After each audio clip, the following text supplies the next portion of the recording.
En el nombre del Padre, y del Hijo, y del Espíritu Santo. Amén.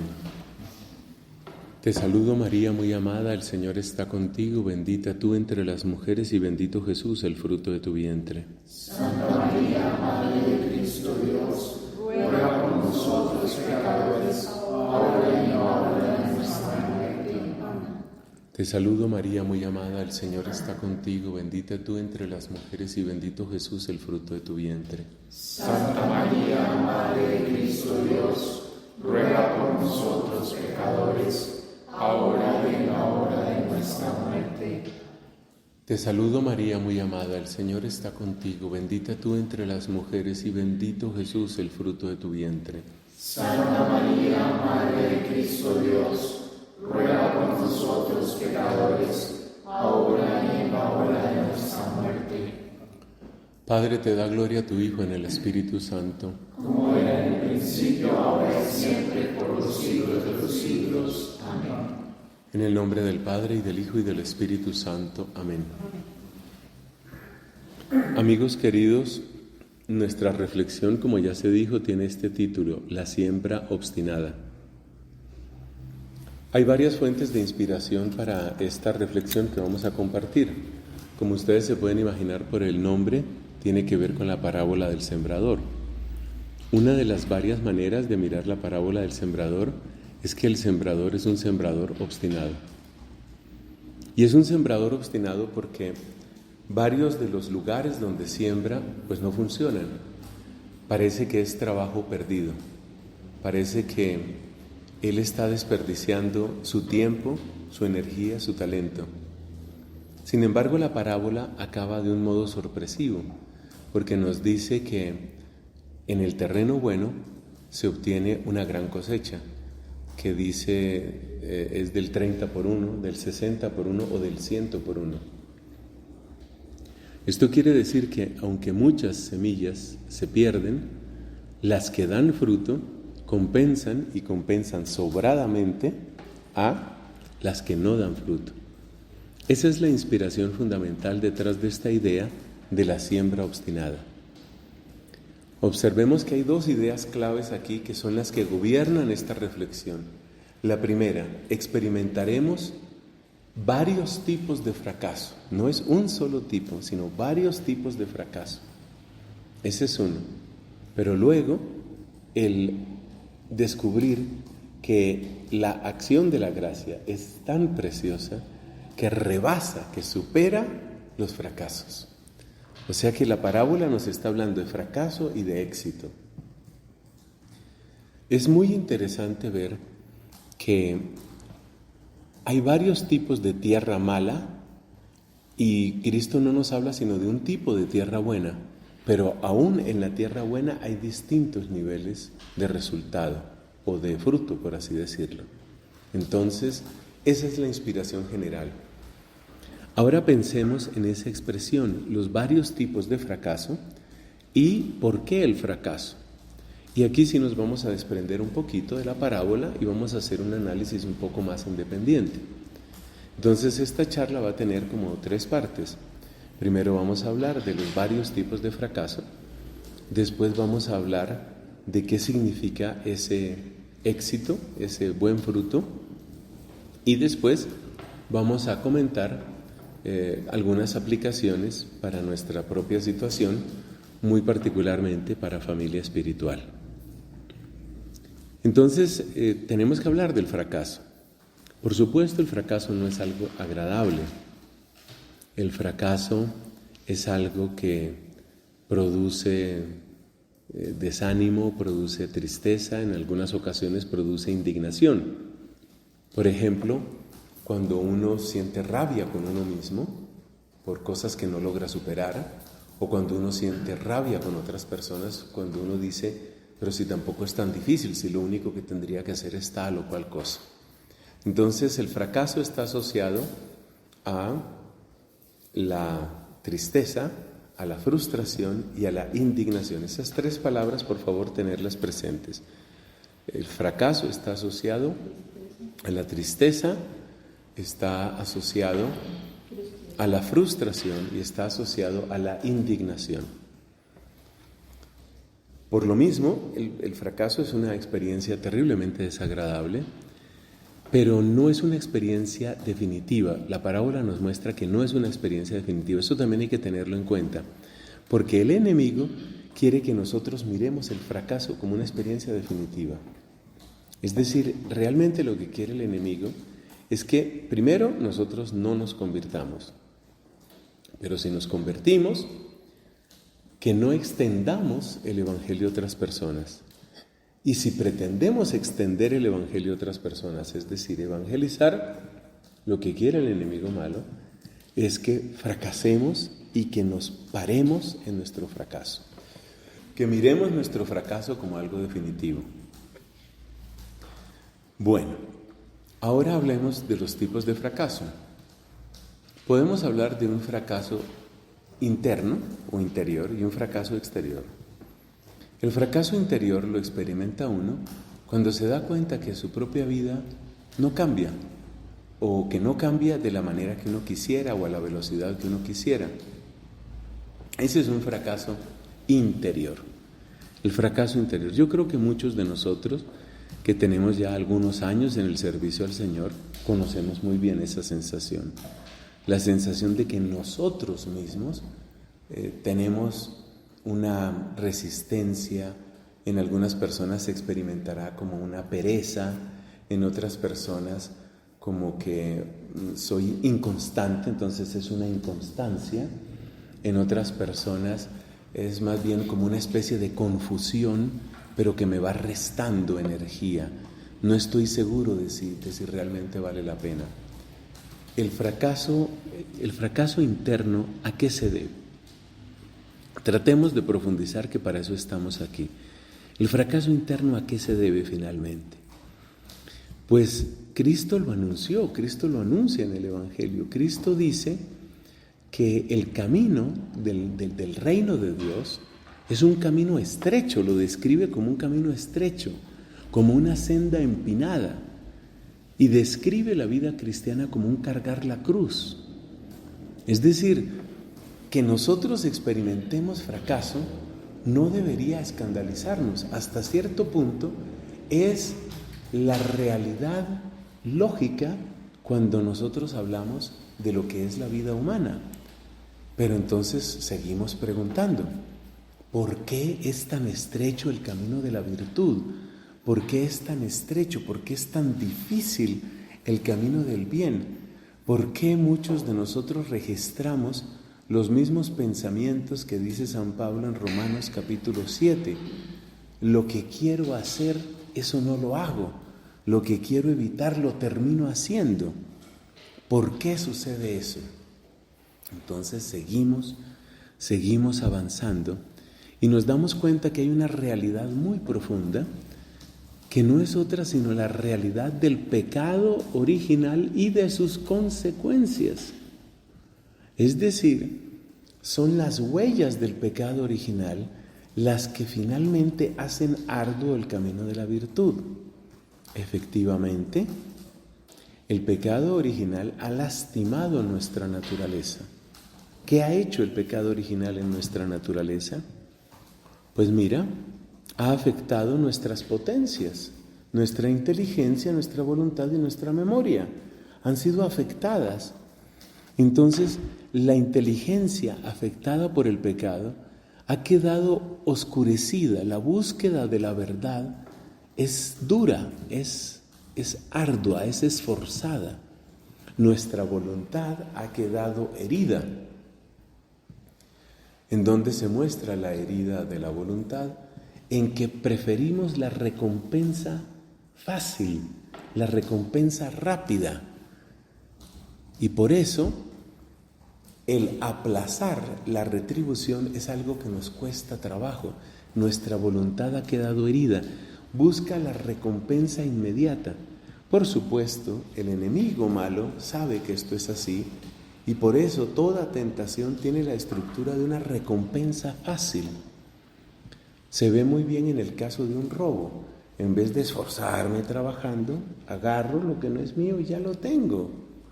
O se ve en el caso del placer irresponsable, sea el de la pornografía, sea el de la prostitución o cualquier otro.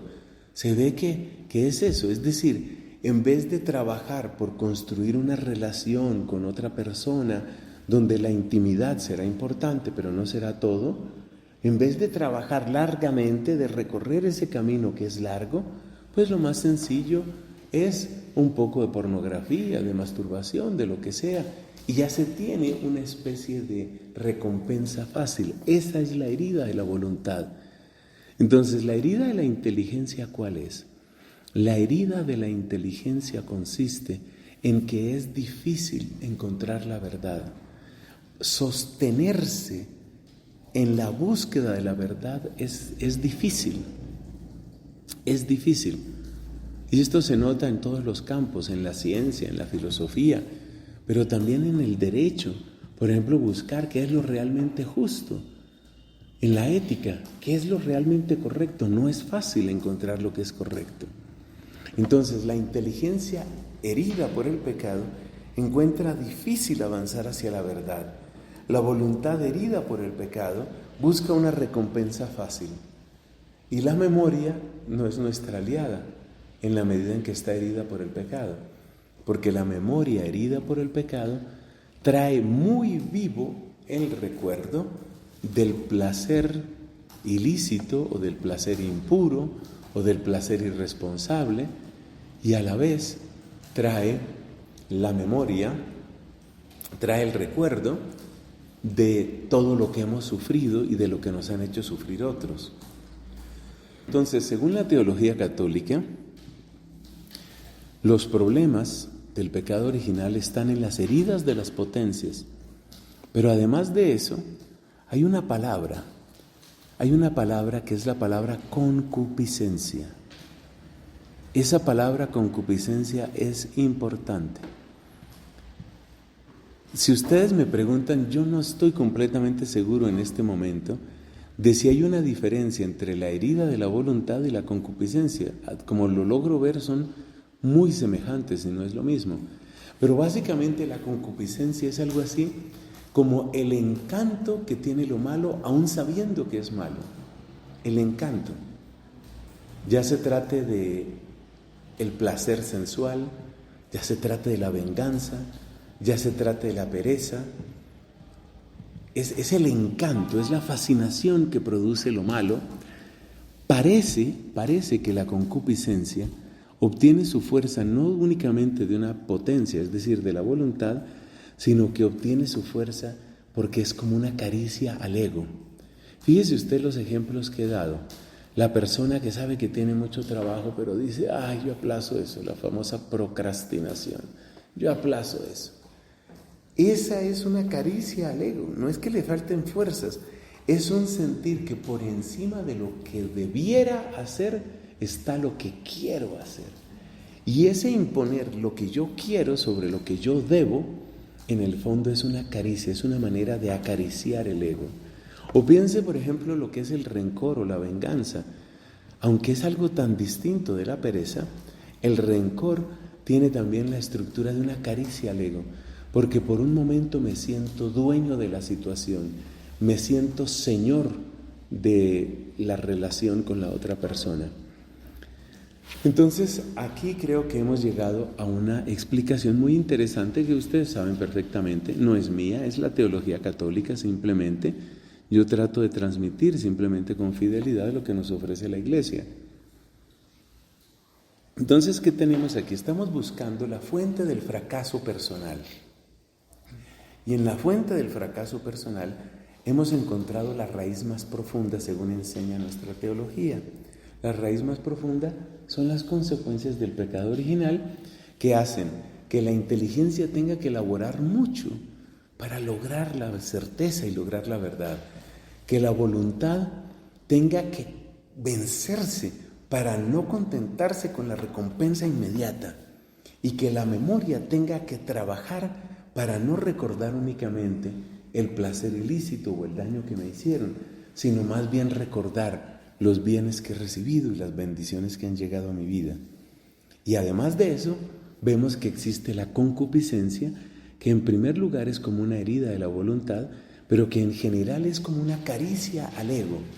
Y esa caricia al ego es sumamente grata, porque es que en el fondo del pecado lo que hay es soberbia. Y la soberbia es la imposición de mi yo sobre el querer de Dios. Por eso todo lo que acaricie mi ego, de alguna manera tiene un sabor dulce, porque es el sabor de la soberbia, el sabor de imponerme, el sabor de creerme Dios. Lo que dijo la serpiente en Génesis 3, ¿no? Seréis como dioses. Bueno, esa es la raíz más profunda, pero no es la raíz única. Vamos a mencionar otras 3 o 4 raíces. Esto es como cuando uno estudiaba la botánica y veía que había siempre una raíz que era más profunda, pero hay otras que van por los lados. ¿Cuáles son esas otras que están por los lados? En primer lugar, tenemos que mencionar las numerosas heridas emocionales que uno tiene. Y dentro de las heridas hay que incluir las carencias que uno tiene.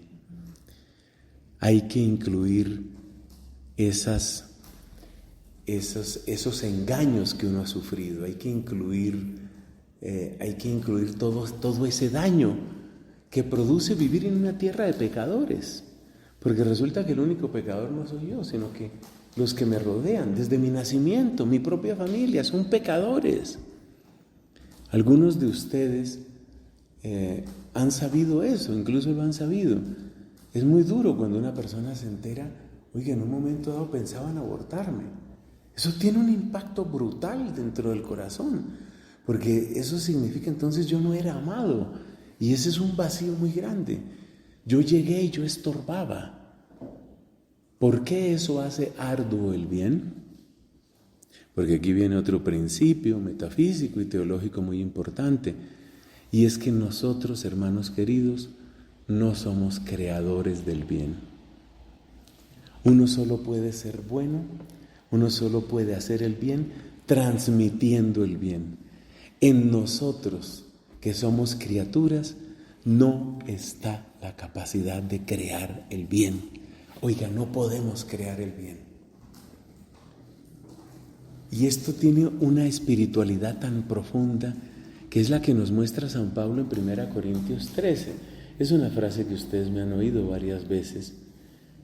El amor, refiriéndose al amor que tiene su fuente en Dios, no lleva cuentas. ¿Por qué uno lleva cuentas? Porque a uno se le empieza a agotar el amor. Nosotros no somos creadores del bien. Nuestra única esperanza para ser buenos es poder distribuir el bien. Es nuestra única esperanza para ser buenos. Entonces, ¿qué pasa? Que cuando hay heridas, que cuando hay carencias, que cuando hay vacíos, cada uno de esos vacíos es como si uno de los tanques de bondad que tenían que haberse llenado no se llenaron. ¿Cuáles son las peores heridas? Son las que suceden en la infancia, son las que suceden en la familia y sobre todo las que tienen que ver con la mamá. Tengo toda una predicación precisamente sobre eso, la relación con la mamá. ¿Por qué? Porque en el plano natural no hay ser humano del que uno espere recibir más amor que de la mamá, porque es que de la mamá uno recibió todos los cuidados, la alimentación desde antes de nacer. Entonces, ¿por qué las carencias hacen más ardua la virtud? Porque la virtud es un empeño hacia el bien, pero yo no soy creador del bien. Entonces, si he tenido carencias, si me ha faltado todo ese amor, si he tenido esos vacíos, pues me cuesta mucho trabajo. Es como tratar de hacer caminar a un automóvil, a un carro, hacerlo caminar, pero con gasolina muy poca o de muy poca calidad. La idea esta de los varios tanques proviene de los aviones que precisamente tienen varios tanques. Por eso los pilotos, por lo menos en los aviones antiguos, tenían que abrir los distintos tanques para que empezara a fluir el combustible. Entonces, utilizando un poquito esa comparación, podemos decir que cada herida es como un tanque que no se llenó. Un tanque que no se llenó. Y cada traición Por ejemplo, una persona que se enamoró pero le engañaron, o una persona que pensó que estaba enamorada pero después resulta que no, que el otro era usándome o la otra era usándome. Una traición es como un disparo al tanque, entonces se desocupa ese tanque, esa gasolina se pierde, entonces me siento vacío. O piense usted otro tipo de disparo, la ingratitud. Es muy difícil tratar de ser bueno. Cuando uno ha querido ser bueno, por ejemplo en la familia, yo veo el dolor de muchos padres de familia. Cuando una persona trata de ser buena y encuentra que en primer lugar no hay agradecimiento y en segundo lugar es que ni siquiera hay aprecio, parece que ni siquiera se han dado cuenta, parece que ni siquiera les importa. Entonces, ese es un disparo al tanque y eso desocupa el tanque. Y volar con el tanque vacío es muy difícil, muy, muy difícil. Entonces, esto hace difícil el camino de la virtud, todos esos vacíos y carencias. Y eso que estamos diciendo, esto no se corrige con nada exterior. Nada exterior lo corrige.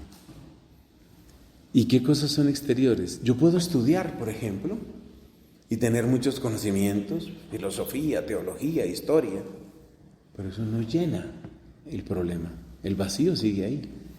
Entonces yo puedo ser un gran teólogo con un gran vacío y en el fondo tengo una rabia con Dios o tengo una desconexión con Dios porque estoy vacío, porque me traicionaron, porque así no era la vida. Dolorosamente pasa también en las religiosas, los religiosos, los sacerdotes. La ordenación sacerdotal es una maravilla, es de lo más hermoso que puede suceder en esta tierra. Pero la ordenación sacerdotal en sí misma no garantiza que todos los vacíos queden subsanados. Entonces la persona puede tener su hábito de religiosa o de religioso, de sacerdote, y sin embargo tener unos vacíos muy grandes. Todo esto nos va invitando al camino de Santa Catalina de Siena. Uno tiene que reconocer lo suyo y uno tiene que trabajar en lo suyo. Trabajar pues buscando los medios apropiados que serán de oración, de consejería, de amistad, de tantas cosas, porque mientras no me sane de eso, el camino de la virtud va a ser excesivo. Ustedes se han encontrado con personas que dicen, yo sí quisiera, pero es que yo creo que yo no puedo. Y la verdad están diciendo la realidad, están diciendo la verdad, no pueden. Es como un avión al que tú le dices, mire, es sencillo, despegue aquí y aterrice en Madrid. O sea, no es difícil, Bogotá, Madrid. Pero es que mi gasolina alcanza hasta Chía. Entonces la persona siente que es imposible para ella. Esa es otra raíz del fracaso. Tercera raíz del fracaso, que aparece muchas veces en la Biblia. Ver que al malo le va bien. Esto tiene un efecto desastroso. Diríamos en términos de psicología así muy informal, destruye la motivación. Al malo le va bien. Y hay muchas maneras de ser malo. La persona que es aduladora, pero hipócrita obviamente, o la persona que es cínica con respecto a su cuerpo, cínica con respecto a su lenguaje. Esto tiene un efecto muy grande. Piense, por ejemplo, en el caso de las redes sociales. Muchas de las personas que tienen un éxito que se suele medir en monetización, en ingresos o en millones de seguidores, son personas descaradas, personas cínicas, personas exhibicionistas, personas vulgares. Entonces una persona se hace millonaria cantando vulgaridades, llenando su boca de estiércol y arrojándoselo a la gente, y con eso se hace rico. Y el que trabaja día a día a duras penas sobrevive. Entonces esto hace muy duro el camino de la virtud, muy, muy duro. Esto hace muy complejo avanzar, porque querer ser bueno, cuando parece que a los que les va bien es a los otros, eso cuesta mucho. Y eso lo hemos visto en nuestra comunidad. Hemos visto personas que dicen, bueno, llevar el noviazgo bien es lo que uno quisiera, pero como eso no funciona, entonces vamos a llevar el noviazgo como sea, y por el camino se irán arreglando las cargas, pero yo por ahora aseguro lo mío. Y tal vez les funcione. Y eso es lo que a uno más le preocupa, que tal vez les funcione, porque entonces uno dice, entonces el tonto soy yo. Y entonces, ¿para qué limpio yo mi corazón cada mañana? Dice por ahí un texto bíblico. ¿Yo para qué me vigilo? ¿Para qué trato de hacer las cosas bien? ¿De qué me sirve mi humildad? ¿De qué me sirve mi sinceridad? ¿De qué me sirve mi honradez? ¿De qué me sirve mi pureza? ¿De qué sirve eso? Esa es una razón adicional para que el bien se vuelva extraordinariamente difícil. Llevamos 3, ¿no? Una es la raíz profundísima, que es lo del pecado original, que esa es la que es fuente de todo. ¿La segunda cuál era? Las heridas y vacíos emocionales, porque es como quedarse sin gasolina. A veces porque el tanque no lo llenaron y a veces porque lo rompieron. Tercero, al malo le va bien, que es un problema bíblico que queda en parte sin respuesta. Bueno, si uno profundiza en la teología de la cruz, ve que hay una respuesta. Llevamos 3, vamos con la cuarta razón. Resulta que hay 3 severos enemigos que están batallando para que uno fracase y son muy poderosos. ¿Cuáles son ellos? Pues el demonio, el mundo y la carne.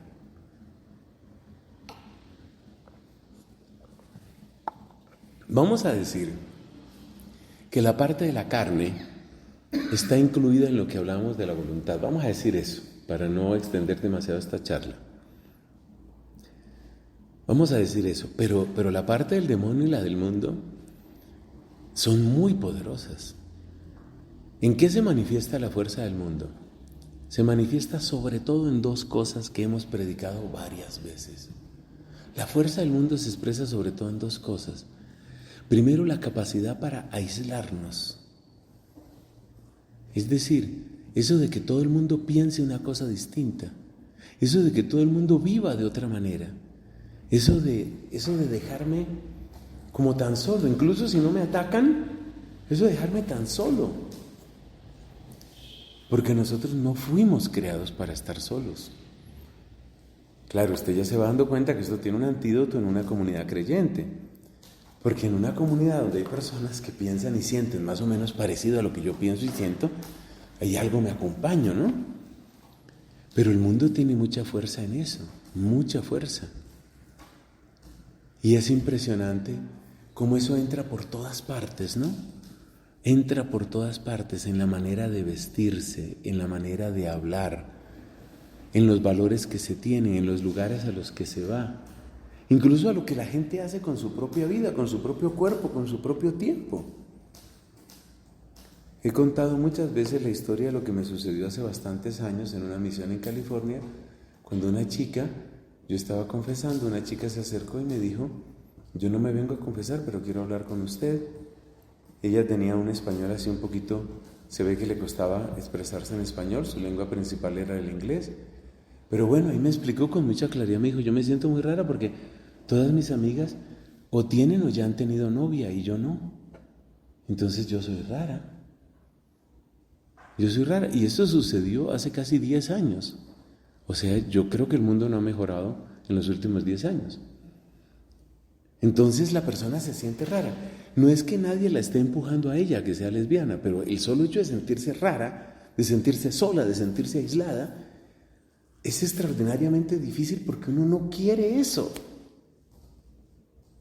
La otra estrategia que utiliza el mundo es mucho más descarada y es el poner condiciones, el ponernos condiciones, que se nota especialmente en las puertas que se cierran. Atención a esto, puertas que se cierran. ¿A qué nos referimos?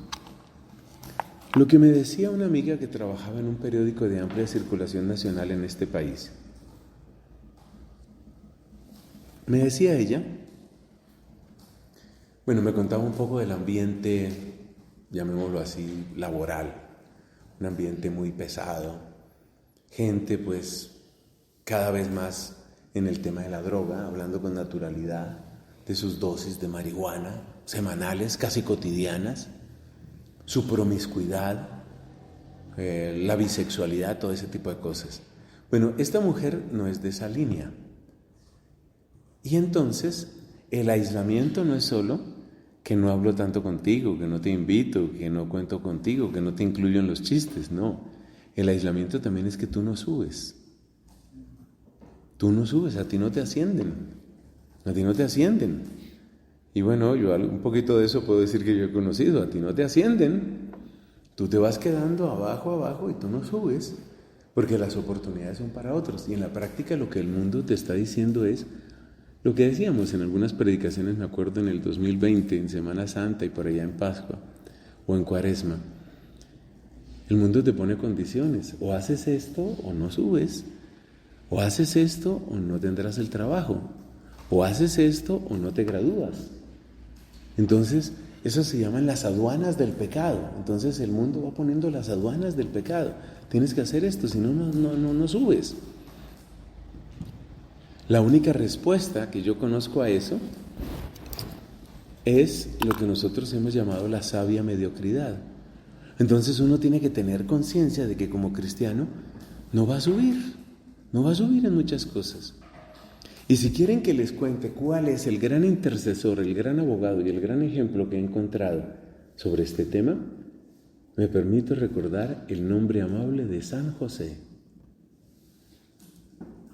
San José era el legítimo heredero del trono de David. Es decir, se lo digo más corto, San José era rey. San José era el rey. Y sin embargo, era el servidor de todos, era el carpintero, era el todero, allá en Nazaret. Un pueblito, una aldea que ni siquiera aparece en los mapas. Y él era el rey, pero nunca ascendió. Nunca pudo ascender. Alguien me preguntaba una vez, ¿esa genealogía de Mateo de dónde salió? Los racionalistas que se ponen a estudiar la Biblia tienen sus teorías, pero esas no nos interesan aquí. La explicación que yo considero más acertada, que es también la más bonita, es que José lo sabía. José sabía su familia, él sabía de dónde venía. Es decir, José sabía que él era el rey, que el rey no era Herodes, ni Pilato, ni el César. Él sabía que él era el rey. Y él aceptó vivir en esa oscuridad, en ese ocultamiento, porque él no iba a negociar su fidelidad con Dios. Entonces el mundo, dijimos que son tres enemigos, demonio, mundo y carne, y la carne dijimos que la dejábamos dentro del terreno de la voluntad. El mundo, ¿cómo nos domina? El mundo nos domina aislándonos y poniéndonos aduanas. O haces esto, o no asciendes. O haces esto o no lograrás tus metas. Y son metas honestas, son metas válidas. Son metas válidas. Muchas personas que hubieran podido hacer mucho bien en cargos más altos, dentro o fuera de la iglesia, nunca los tendrán. Y nunca los tendrán porque les pusieron aduanas y no pagaron la aduana. ¿No vas a pagar? No voy a pagar. Pues entonces quédate con tu San José y muérete en oscuridad. Entonces uno tiene que tener esa claridad. Y por aquí vamos llegando al tema de la cruz. Pero hablemos antes de lo que quiere el demonio. Fundamentalmente, ¿qué es lo que quiere el demonio? La mejor manera de conocer las intenciones del demonio es ver la vida de nuestro Señor Jesucristo. Porque nadie fue tan atacado como Cristo. Y de toda la vida de Cristo, nunca fue tan atacado Cristo como en el momento de la cruz. O sea que el momento de la cruz es el momento de la gran revelación. Si usted quiere estudiar demonología, el mejor lugar para estudiar demonología es la cruz. El mejor lugar para estudiar demonología, con todo el respeto, no son las liberaciones ni los exorcismos. No. Es la cruz. Porque ahí fue donde Cristo fue desnudado, pero si me permiten esta expresión que es fuerte, ahí es donde se desnudó la estrategia del demonio, ahí apareció. Esto no me lo invento yo, esto lo dijo Cristo. Ahora el príncipe de este mundo va a ser echado fuera. Me parece que fue el evangelio de ayer o de anteayer donde Cristo decía: el demonio no tiene nada que ver conmigo y no va a encontrar nada en mí, pero es necesario que el mundo sepa que yo amo al Padre y hago lo que el Padre me dice. Esa frase es clave, El demonio no tiene ningún poder en mí, pero es necesario que el mundo sepa que yo amo al Padre y que yo le hago caso al Padre. De manera que en su persecución enloquecida, furibunda contra Cristo, el demonio se mostró. En la película de la Pasión de Mel Gibson, esto se muestra cuando muere Cristo y el demonio suelta un grito que es a la vez de dolor y de rabia, porque tuvo que mostrar toda su estrategia y no logró nada. Esa es la cruz. Entonces, el verdadero estudio, o mejor dicho, el centro, no es el único, pero el centro del estudio de la demonología hay que hacerlo en torno a la cruz. ¿Y en la cruz qué fue lo que pasó? Ahí es donde está la gran lección que nos da la cruz. ¿Qué es lo que quiere fundamentalmente el demonio? El demonio lo que quiere es desconectarnos de Dios, desconectarnos de la voluntad de Dios. ¿Cuál fue la palabra más audaz? Esa es lo que debo decir. La palabra más audaz del demonio. La dijo obviamente a través de sus esbirros.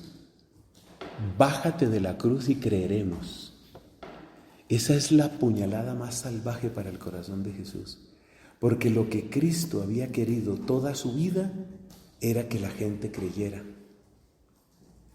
Mejor dicho, el proyecto de Cristo, si utilizamos esa terminología, el proyecto de Cristo se sintetizaba en eso, en que la gente creyera,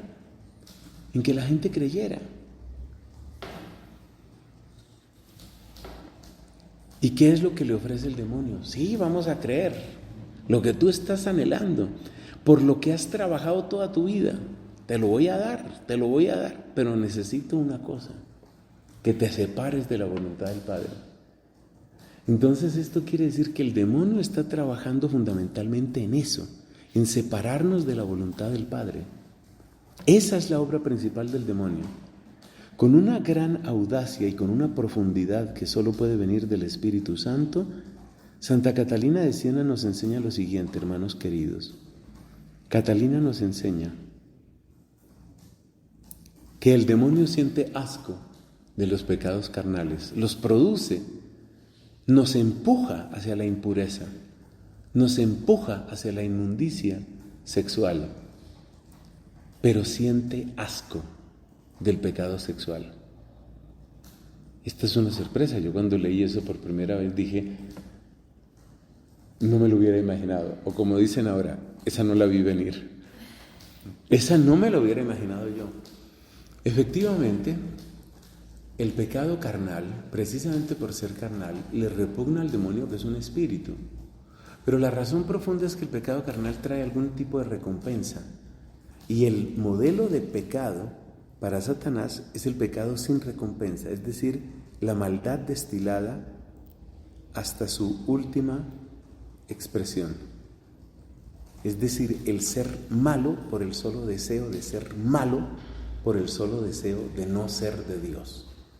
Entonces el pecado carnal siempre tiene algún tipo de recompensa, algún tipo de placer. Entonces el pecado carnal le da asco al demonio, no porque tenga repulsión por ser pecado, sino porque no es un pecado suficientemente malo, porque no es un pecado suficientemente sucio. Bueno, entonces lo que más quiere el demonio no es que nosotros mintamos, robemos, nos prostituyamos, no. Lo que quiere, a donde van los dardos del demonio, es a que nosotros nos apartemos de la voluntad de Dios. Que nosotros nos apartemos del plan de Dios. Eso suena un poco abstracto. ¿Cómo se expresa que nosotros nos apartemos del plan de Dios? Se expresa básicamente de tres maneras que me encanta que estén tomando ustedes sus apuntes, se expresa fundamentalmente de 3 maneras. Primera manera, omitir a Dios. Es decir, yo hago mi plan y simplemente omití a Dios. Cuando yo miro el estado de la humanidad y lo que fue mi propia vida, yo tengo que agachar la cara con vergüenza. Ustedes saben que hubo esa época en mi vida que fue de extrema frialdad, cuando me dediqué a la idolatría de la ciencia, y la ciencia no tiene la culpa la tengo yo. Yo me dediqué a la idolatría de la ciencia. Hermanos, yo hago memoria. Cuando yo tomé esas decisiones, las decisiones de qué estudiar, dónde estudiar y qué iba a hacer con mi vida, Dios no aparecía. Entonces, la primera forma como el demonio lo aparta a uno de la voluntad de Dios, acuérdese que el demonio trata de mantenerse tan escondido como pueda, porque sabe que es tan repugnante su presencia y tan asqueroso su aliento, que apenas lo sintamos cerca vamos a empezar a apartarnos de él. Entonces, por eso él trata siempre de mantenerse tan escondido como puede.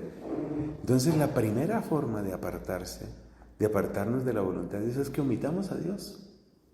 Que simplemente hagamos cuenta de que Dios no existe. Decían en los teólogos medievales, et si Deus non daretur, como si no hubiera Dios. Como si no hubiera Dios. ¿Y cuántas decisiones uno ha tomado así? Como si no hubiera Dios. Ahí uno le estaba, esto suena horrible, pero yo creo que hay madurez en ustedes. Ahí uno le estaba dando gusto al diablo. Todas esas decisiones en las que uno no consultó a Dios, en que uno estaba omitiendo a Dios, en esas decisiones, uno estaba siguiendo el plan del demonio, porque el plan del demonio es ese, que te desconectes de Dios. Si tú no te desconectas de Dios, o sea, si falla esa primera bomba, son 3 bombas, entonces suelta la primera bomba. La primera bomba es silenciosa, ¿cierto? Que omitas a Dios, que hagas de cuenta que Dios no existe. Esa es la bomba silenciosa. Si esa bomba no funcionó, entonces viene la segunda bomba. La segunda bomba es muy difícil. Es muy difícil. No lo vas a lograr. Es muy difícil. Esa bomba se la aplicó el demonio varias veces a nuestra amiga de Siena. Bendita sea su memoria y cuánto bien nos ha hecho. El demonio le dejó caer esa segunda bomba. Claro, Catalina vivía prácticamente en un estado de oración permanente, sobre todo en su época eremítica.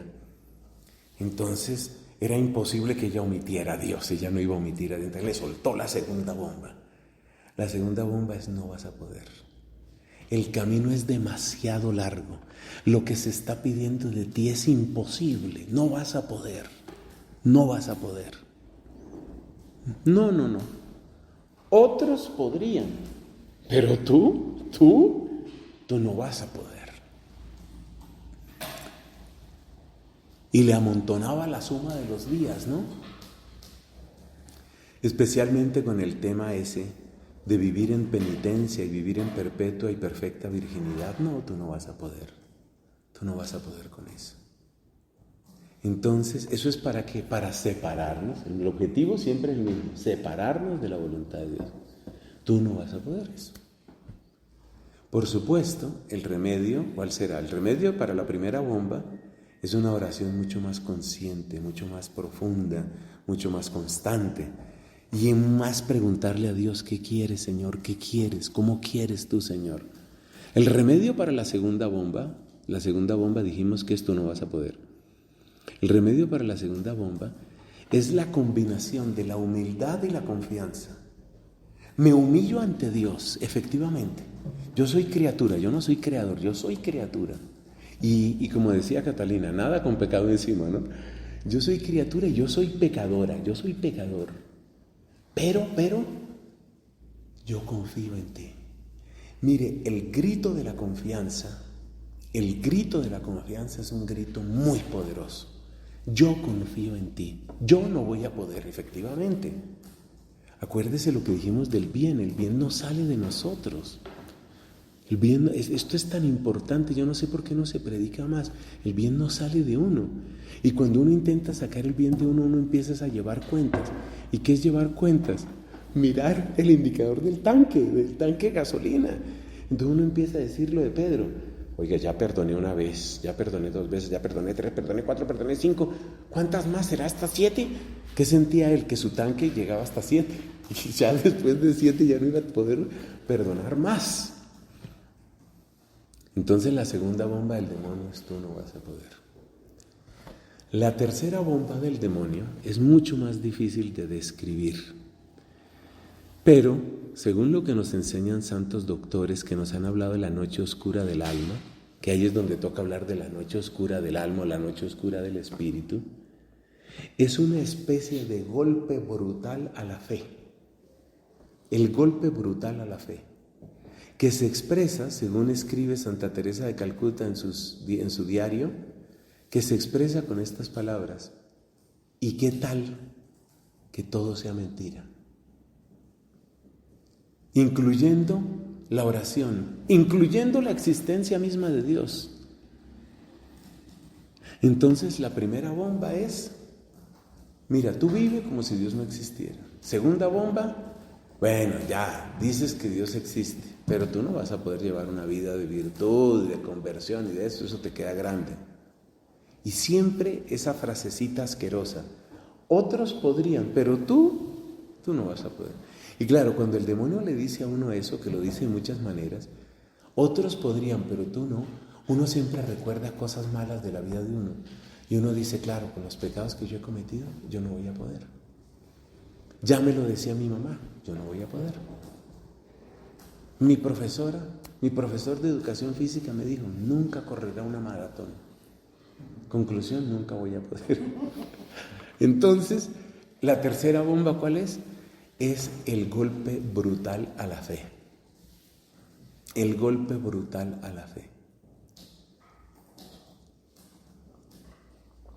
Nosotros comparábamos la primera bomba del demonio, la comparamos con una bomba de silencio. Es como silenciar a Dios, una bomba de silencio. La segunda bomba se puede comparar con este tipo de gases que producen asfixia. Ese gas lo llaman como eso que utilizan en las manifestaciones. Lacrimógeno, gracias. La segunda es como un gas lacrimógeno. Pero usted sabe que el gas lacrimógeno lo menos que te hace es que llores. Ese es el menor de los problemas. El problema es que te produce una irritación brutal en los pulmones, una irritación terrible en la laringe, que hace que tú sientas que no puedes respirar y que si respiras como que el aire no te llega. Es una cosa espantosa. Esa es la bomba lacrimógena. Entonces la primera es la bomba de silencio, la segunda es la bomba lacrimógena y la tercera es como una bomba de vacío. Una bomba de vacío. Las bombas de vacío existen. Una bomba de vacío es como una bomba que toma todo el oxígeno que hay en un determinado lugar y lo somete a una reacción química o lo que sea, que produce como una especie de vacío. Entonces, bomba de silencio, bomba lacrimógena y bomba de vacío. Y la bomba de vacío es terrible. Entonces, esos son los ataques del enemigo. Y esos ataques del enemigo son muy fuertes. ¿Cómo se defiende uno de los ataques del enemigo? Entonces dijimos, con la bomba de silencio se necesita la oración perseverante. Preguntarle muchas veces a Dios sobre su voluntad. Rezar el Padre Nuestro. Claro, hágase tu voluntad. Con respecto a la bomba lacrimógena, dijimos que el remedio era humildad y confianza. Yo tengo que reconocer que soy un miserable pecador, que es verdad, eso no son palabras bonitas. Miserable pecador soy. Pero yo confío en ti, Jesús. Yo confío en ti, me arrojo a tus pies. Y yo confío en ti. Y el demonio no logra. Pues está el caso de Catalina y de tantos otros santos. No logra nada. Entonces viene la tercera bomba. La tercera bomba, que tiene su momento muy preciso, es tratar de producir una violenta crisis de fe. Violenta crisis de fe. Lo que más le extraña a la persona que vive esta violenta crisis de fe es que no va asociada a tentaciones específicas. O sea, no es que la persona sienta ganas, por ejemplo, de robar o de tener algún placer ilícito, no. Pero simplemente siente como un vacío, como si te chuparan todo el aire de la habitación y de repente sientes que no tiene sentido, que nada tiene sentido. Eso lo vivió en tiempos recientes, lo vivió Santa Teresa de Calcuta. Es una sensación muy fuerte. Por favor, no confundir estos estados elevadísimos de espiritualidad con cualquier crisis que uno tiene. Yo creo que todos podemos pasar por crisis, por momentos de tibieza, de frialdad, pero por favor no llamemos a cualquier crisis de tibieza o de frialdad que ya estoy en el ataque supremo del demonio. No. Por eso San Juan de la Cruz nos aclara muy bien que está la noche de los sentidos y está la noche del espíritu. Entonces, esas crisis que uno pasa, que todos las pasamos, y que se asocian a vacíos emocionales, a problemas que uno tiene, que la gente no lo aprecia, que nadie me quiere, como lloraba por allá un niño en tiempos de Chicho, cuando Chicho era chiquito. Un niño lloraba y decía, nadie me quiere, todos me odian. Entonces, esas crisis de uno, esas son salpicaduras de la noche de los sentidos, sino que aquí estamos explicando que esas cosas existen como esta noche del espíritu. La noche del espíritu suele suceder solamente cuando la persona ha alcanzado un alto grado de cultivo de la virtud y el demonio no encuentra otra manera de atacar. Porque si él tiene otra manera de atacar, ataca de otra manera. ¿Por qué ataca de otra manera? Por mostrarse menos.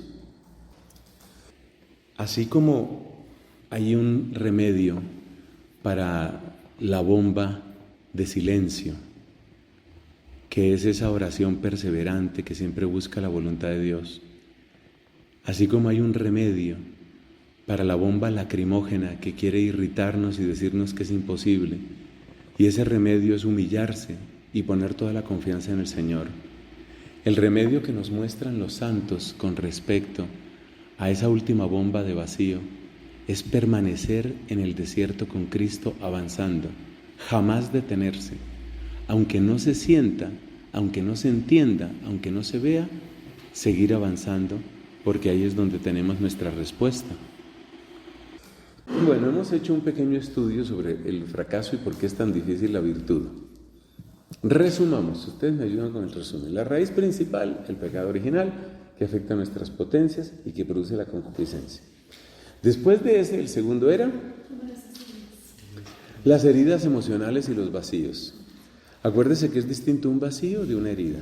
El vacío es que no me llenaron el tanque y la herida es que me lo rompieron. Sí, entonces eso fue la gasolina. Esa era la segunda raíz. La tercera raíz, ver que al malo le va bien. Eso es terrible. Eso es terrible. Y la cuarta raíz son los grandes enemigos. Demonio, mundo y carne. Nos hemos centrado en mundo y carne. Entonces vimos que en el caso del mundo, el ataque consiste básicamente en que nos aíslan y uno se va sintiendo aislado y uno va sintiéndose pues mal, porque uno quiere que lo quieran y uno quiere compartir con otros. Eso es así. Y luego las aduanas, ¿no?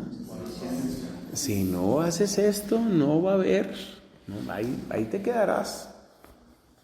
Oiga, y esto me hace querer más. O sea, una vez que entendí esto, empecé a querer más a San José.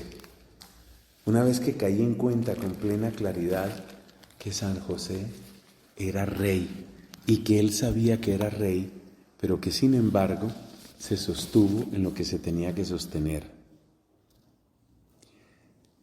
Estos fracasos que nosotros los vivimos, o los padecemos, digo mejor, son los mismos que tienen nuestros pupilos.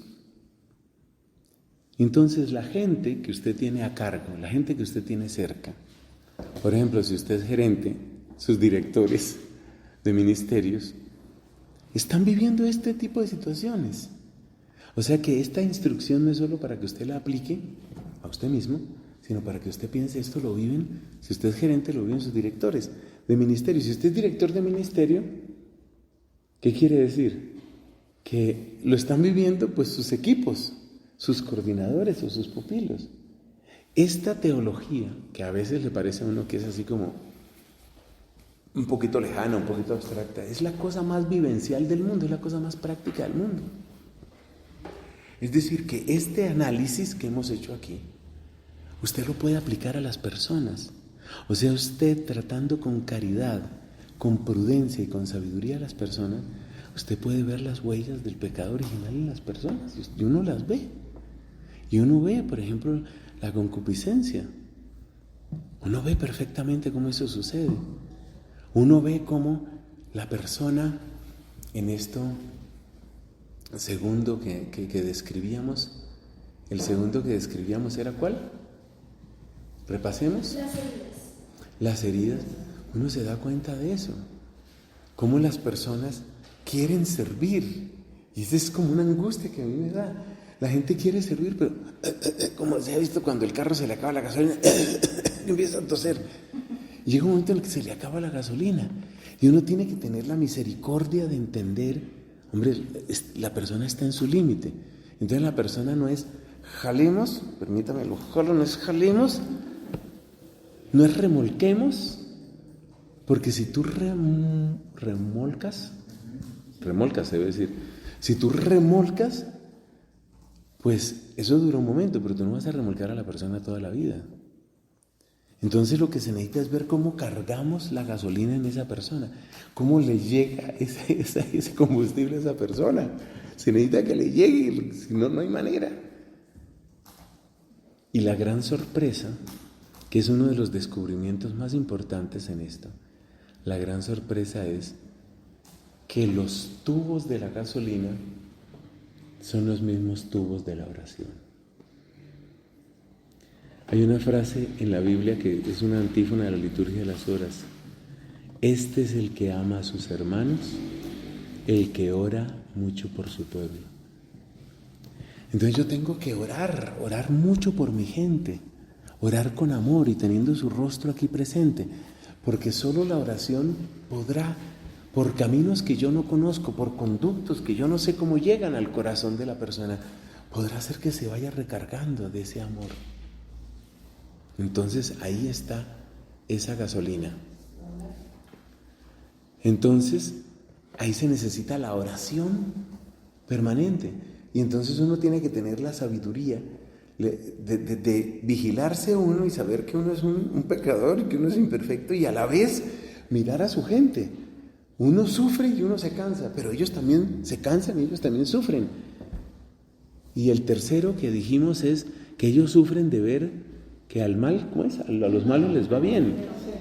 Y eso lo ve uno, pues citábamos aquí el caso de las personas que dicen, no, yo ya me cansé de portarme bien.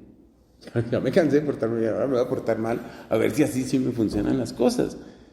Y también ahí uno tiene que tener misericordia, pero también uno ahí tiene que tener como una previsión, como una prudencia por tratar de que llegue el auxilio antes de que llegue el problema. Esto es algo muy profundo, Y luego hay que saber que las personas están en batalla contra el mundo. Entonces, a veces hay que tener una conversación. Para hacerle ver a la persona en qué batalla está. Y por supuesto, pues hay que, de nuevo, orar y orar y orar. Esa es nuestra lucha contra estos fracasos. ¿Y cuáles son los éxitos entonces? Los éxitos son ver que se da conversión, que se da crecimiento y que se da ofrenda. Acuérdese que las 3 etapas de la vida espiritual son esas, ¿no? La primera etapa es conversión, que es lo que se llama la primera edad de la vida interior, o la primera conversión, o la primera ola, o el primer escalón. Casi todos los autores que hablan de la vida espiritual, cuando hablan de el avance hacia Dios, hablan de tres etapas, y son básicamente esas. La conversión. Entonces, ¿cuál es la alegría? La alegría de uno es que llegue la conversión. Yo trataba de decir eso ahí cuando me hicieron esta celebración bonita del cumpleaños. Pues yo les decía, desde el fondo del corazón les decía, yo lo que más quiero es eso, que venga conversión, que tu vida cambie realmente. Y que una vez que cambie, que venga el crecimiento. ¿Y el crecimiento en qué consiste? Pues el crecimiento consiste en que tú conozcas más tu fe y que tú vivas más tu fe. Que tú conozcas y que tú vivas tu fe. En eso es lo que consiste. O sea, que crezca la formación y que crezcan las virtudes. Ese es el crecimiento de las personas. Algunos de ustedes me escribía, y eso me llenó de mucha alegría. Entre tantos mensajes que recibí con el cumpleaños, muchas gracias a todos, me escribía sobre precisamente el crecimiento y las conversiones que se han dado. Por ejemplo, las personas que estaban viviendo en unión libre y se han casado. Eso es una cosa muy linda. Esas son las alegrías que uno tiene, y uno tiene que festejarlas y tiene que gozarse en eso. Ese es crecimiento. Pero hay que llegar al último nivel. ¿El nivel de qué? El nivel de la cruz, el nivel de la ofrenda, el nivel de la ofrenda, que también lo dijimos en la predicación de ese día, la predicación del viernes, decíamos es el nivel de la ofrenda. Lo que pide la Virgen Santísima a los pastorcitos y en persona de ellas a todos nosotros, de ellos a todos nosotros, es eso, que nosotros hagamos ofrenda, que nosotros hagamos realmente ofrenda de nuestra vida, que aprendamos a vivir con amor, a ofrecer cada cosa que nosotros vivimos, que nosotros podamos participar de ese gozo que está ahí, porque esa es la gran victoria del Señor. Esto significa que nosotros tenemos también que practicar penitencia. Tenemos que practicar penitencia, tenemos que vivirla con amor, con amor. Si nosotros esperamos que los otros, los que acompañamos, los que dirigimos, los que aconsejamos, sigan un camino, pues nos toca también a nosotros. Entonces cada uno váyase conociendo y cada uno vaya conociendo cómo puede vivir su vida de oración y crecer en la oración y su vida de penitencia, Bueno, ¿y cómo aplicamos entonces esto a familia espiritual? Pues solo voy a decir 3 cositas. Primero, enfatizar lo que ya he dicho. Mis hermanos, hay que orar más. Mi madre, que de Dios goce, utilizaba esa expresión que ya ustedes me han oído. A la gente hay que ponerla en remojo.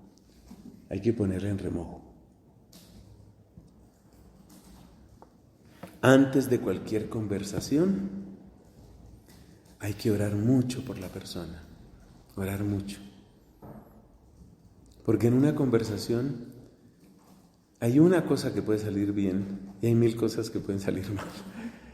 Entonces, que la persona me entienda lo que le quiero decir en el sentido en el que se lo digo, con buena intención, que no se trata de lastimar, eso es dificilísimo. Entonces hay que orar mucho para tener la medida justa.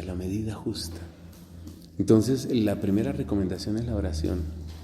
La segunda, por favor, insistir en los elementos que ya tenemos, los discos formativos.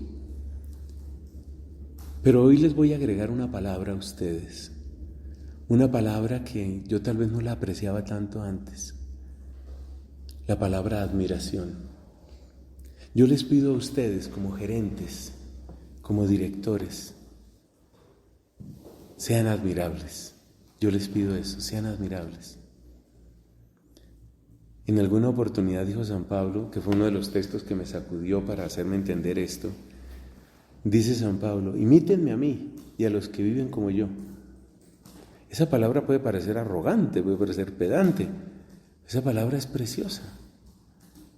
Es decir, él estaba tan cierto de la presencia de Cristo y de la victoria de Cristo en su vida que él podía decir eso. Imiten a los que viven como yo. Entonces yo quiero pedirles, en segundo lugar, como aplicación de todo este tema, yo quiero pedirles que ustedes se vuelvan admirables. Necesitamos ser admirables. Por supuesto, cuando yo digo estas palabras les va a estallar la bomba lacrimógena. Entonces el demonio inmediatamente va a decir, no, pero ¿cómo va a ser usted admirable? Bueno, le ocurre que va a ser admirable. Que sea admirable a otra persona, fulano. Y le da un nombre, el demonio le da nombres a uno. Que sea admirable fulano, fulano, fulanita. Esa sí merece ser admirable. Pero usted que ahora hay admirable, ahora le dio por ser admirable. Entonces uno tiene que aprender a convivir con la carcajada irónica, sarcástica de Satanás. Sin asustarse, sin asustarse. Yo no gusto de hablar mucho de experiencias mías, pero 2 veces en mi vida yo he escuchado esa risa sarcástica del demonio. Cómo se burla de mí, cómo se burla de lo que yo soy como sacerdote, cómo se burla de que yo predique. Yo he escuchado cómo se burla. Y uno tiene que aprender a convivir con la carcajada del demonio, sin alterarse y sin obsesionarse con eso, porque no sirve nada obsesionarse con eso. Entonces, la primera recomendación, ya dijimos la oración. Acuérdese que la oración es la única que puede recargar las pilas de las otras personas. Segundo, por favor, sean admirables. Sean admirables. Y tercero, ¿qué es lo que le dio el título a esta predicación? Sean obstinados para sembrar. Solo Dios sabe cuál es la hora. Solo Dios sabe cuál es la hora. Solo Dios sabe cuál es la semilla que va a caer en la tierra que es. Hay una cosa muy interesante. Esta predicación la empezábamos con la parábola del sembrador. Y hay una cosa muy interesante en la parábola del sembrador. Y es que, bueno, ya todos sabemos, hay 3 terrenos que no funcionan y hay uno que sí. Si usted mira los 3 terrenos que no funcionan, era muy difícil saber que esos 3 terrenos no iban a funcionar. Tal vez uno podía presentir, ¿no?, que lo que está al lado del camino se podía perder.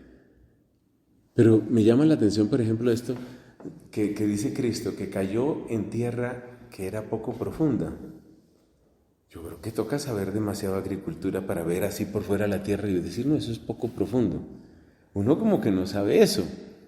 Y luego el tercer terreno que tampoco funciona es el de las zarzas, ¿no? Ese es el tercero. Y dice, fíjese la sabiduría de nuestro Señor Jesucristo, dice, y crecieron las zarzas. ¿Qué quiere decir eso? Que cuando echó la semilla, las zarzas estaban chiquitas, o sea, no parecía que fuera gran cosa. ¿Por qué estoy destacando esto? Porque uno no sabe fácilmente cuál es el terreno bueno y cuál es el terreno malo. A mí personalmente, ¿qué me ha ayudado para este tema de los terrenos? Lo que más me ha ayudado son las predicaciones a sacerdotes y las predicaciones a jóvenes. ¿En qué se parecen las predicaciones a jóvenes y a sacerdotes? Resulta que la mayor parte de los jóvenes mantienen una profunda indiferencia, sobre todo en nuestros tiempos. Todo les cansa, todo les aburre, todo les fastidia, están distraídos, se meten en su celular, no les importa nada. Es decir, que tu respuesta, la que tú quisieras, no la recibes. Entonces tú les hablas y eso es más o menos como predicarle a piedras. Y terminas y das gracias, muchas gracias, muchas gracias. Ellos terminan fieles a como empezaron, rostro de piedra. Pero eso les sirve a uno mucho, porque uno empieza a alejarse de la recompensa y uno empieza a decir, yo no sé cuál es la semilla que un día hará una diferencia en este muchacho, en esta niña. ¿Y por qué mencioné a los sacerdotes? Porque en general nosotros los hombres, con muy contadas excepciones, tiene que haber ya como una empatía, un conocimiento. En general los hombres somos muy poco expresivos. Muy poco expresivos. Ahora que estuve en esta misión en el estado de Washington, pues ese era, yo les conté, era el retiro de hombres más grande que yo he tenido en mi vida, eran como 450 señores ahí. De esos 450, 50 son gente que ya lleva más o menos caminando y ellos reaccionan. Por ejemplo, usted se da cuenta que aquí tenemos algunos señores, pero estos señores reaccionan. Mire la cara, por ejemplo, aquí el amigo reacciona. Pero el estado normal de los varones es que no reaccionan. No reaccionan, entonces uno no sabe, uno siente que está perdiendo el tiempo. En general, las mujeres reaccionan más. ¿Por qué? Porque las mujeres están acostumbradas a hablar con otras mujeres, entonces utilizan dinámicas de espejo, donde la una hace así y la otra también hace así. Entonces la una se ríe y la otra también se ríe. Eso es hasta gracioso. Es muy lindo, el ser femenino es muy lindo porque tiene una resonancia cordial, una resonancia del corazón, que eso es una belleza. Usted haga prueba así, éntrese por ahí a un restaurante y pida una cosa que sea larga de comer y empiece a mirar así, por ejemplo, una mesa donde estén un par de amigas y cómo cada una se vuelve espejo de la otra. Eso es una cosa fantástica. Entonces luego una se inclina y la otra también se inclina, se echa para atrás, cruza los brazos. Una cosa muy chistosa. Los hombres no, los hombres son independientes, ellos son ellos mismos, están aquí metidos únicamente en su ataque cardíaco que les dará. Entonces, ¿pero por qué estoy hablando de eso? Porque uno no debe desencantarse por el terreno. Hay que ser obstinados. Sobre la base de la oración y sobre la base de ser admirables, hay que ser obstinados. La última enseñanza que nos da Catalina, y con eso terminamos esta charla, la última enseñanza que nos da Catalina a este respecto es que en eso de ser obstinados, cuando leí la primera biografía de Santa Catalina, me pegó muy duro y me pareció exagerado que ella se atribuía una cantidad de males del mundo. Yo decía, no, está desproporcionado, o sea, eso ya es exageración. Eso ya es exageración. Pero después, como de costumbre, la que estaba bien era ella y el que estaba mal era yo. Nosotros no conocemos el poder de la santidad. El ejemplo de Cristo con Judas Iscariote nos pone en guardia para reconocer que la libertad humana siempre tiene una palabra hasta el final. O sea, nosotros, por más santos que seamos, no podemos gobernar la voluntad de nadie. Eso nos lo muestra el ejemplo de Cristo con Judas. Pero Cristo venció al centurión. Acuérdese que el centurión era una persona, los centuriones de esas crucifixiones eran casos psiquiátricos de sadismo, porque el propósito de la presencia del centurión era que se muriera con el máximo dolor sin ninguna ayuda en el máximo tiempo. O sea, que sufra y sufra y sufra y sufra. Tenían que tener la mente descompuesta, podrida, tenían que tener el corazón podrido. Esos eran los centuriones, y el centurión, cuando muere Cristo, dice, este era hijo de Dios. Catalina tiene la idea de que la santidad es de una potencia muy grande, y la razón de nuestra obstinación es esa. O sea que lo más sano es pensar uno que cuando las cosas no funcionen, lo más sano en parte es pensar uno, si yo fuera más santo, si yo fuera más santa, otro sería el desenlace de esto. Eso es lo más sano. Claro, uno ve las limitaciones de las personas, uno ve los problemas, los pecados, lo que dijimos antes de los fracasos, uno ve a las personas. Pero si nosotros fuéramos santos, el desenlace sería otro. El desenlace sería otro. Si nosotros fuéramos realmente santos, nosotros crearíamos círculos de santidad, como círculos concéntricos de santidad, que alcanzarían amplísimas zonas, amplísimas instituciones, amplísimas culturas. Pero el hecho de que somos buenos y solamente buenos, y muchas veces ni siquiera buenos, somos no malos, el hecho de que somos no malos y hasta ahí llegamos, hace que no produzcamos los círculos. Esa es la explicación de la frase de Catalina. Como nos limitamos a no ser malos, como nuestra bondad es tan chiquita, como nuestra mediocridad es tan grande, no producimos ola. Y si no producimos ola, no se expande el reino. Y como no se expande el reino, el mundo no cambia. Claro, la gente tiene pecado, sí, y uno se da cuenta de eso, uno no niega el pecado de los demás, pero es mucho más seguro volver uno los ojos sobre sí mismo y decir, otro sería el desenlace. Esta es la frase que yo ahora estoy utilizando para mí mismo. Otro sería el desenlace si yo viviera en santidad. Otro sería el desenlace. Porque si yo viviera en santidad, estaría en la ola de santidad. Para que no todo sea hablar de Santa Catalina, yo quiero remitirles a la figura excelsa de un santo español de comienzos del siglo XVI, San Juan de Ávila. Ese produjo ola de santidad. ¿Cuál fue la gente que rodeó a San Juan de Ávila? Bueno, recordemos algunos, a ver si les sirve: San Francisco de Borja, San Francisco Javier, San Ignacio de Loyola, Santa Teresa de Jesús. ¿Seguimos? Más o menos ese era el círculo que rodeaba a San Juan de Ávila. Los jesuitas se morían porque él se entrara de jesuita. Los jesuitas querían que él se entrara de jesuita, veían ese manantial de santidad. O sea que si hay gente así que vive eso, ¿no? Nuestro padre Santo Domingo es eso. Mire esa primera generación y es impresionante la cantidad de santos: el beato Reginaldo, el beato Jordán, el venerable Humberto de Romanes, luego Santo Tomás, San Alberto, San Jacinto de Polonia. Es decir, producen su eco. Así como un criminal deja manchado todo lo que tocó, y así como un mafioso deja sucio todo lo que le rodeó, pues estos santos dejaron olas. A mí me impresiona conocer a un hombre como Jacinto de Polonia, el apóstol de la Eucaristía en ese país, en Polonia, un Jacinto de Polonia, y ver que Jacinto de Polonia tenía tanta veneración por Santo Domingo. Entonces dicen, entonces, ¿cómo era Santo Domingo? Entonces, ¿Santo Domingo cómo era?